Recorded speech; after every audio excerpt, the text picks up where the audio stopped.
করছে, এই যে নকল করছে কিভাবে আমি একটু আপনাদের দেখাতে চাই। ডিএন ডিগ্রি কলেজে যে এখানে যে পরীক্ষা হচ্ছে উন্মুক্ত বিশ্ববিদ্যালয়ের, এখানে অপেন নকল করছেন এখানে যে পরীক্ষার্থীরা রয়েছেন। আমরা কয়েকজনের কাছে কিন্তু এখানে অপেন নকল পেয়েছি, তারা কিন্তু এখানে অপেন নকল করছেন। পাশে কিন্তু এখানে শিক্ষকরা কিন্তু এখানে ডিউটি পালন করছেন। আসলে আমরা জানতে চাই একজন শিক্ষকের কাছে কি নাম আপনার, আপনি একটু বলবেন যে এখানে নকল নকল এখানে ছিল না তো, কোনো নকল ছিল না।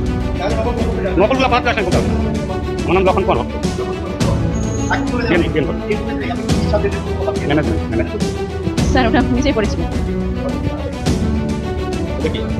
এটাও হয়, এটাও হয়। কতগুলো নকল করতে পারছেন? এখানে দায়িত্ব কে আছে দেখতে দেখি ভাই। ভাই এটা কি হচ্ছে? এই কোশ্চেন করার আসেন করতাম না। মানে এখানে নকল না, এটা আমি বলতাম না, ভাবতে আসেন এরকম দায়িত্ব। এই ব্যাপারে আপনি না, আমি তো নকলের এখান থেকে দেখেন, আপনি খুঁজে দেন।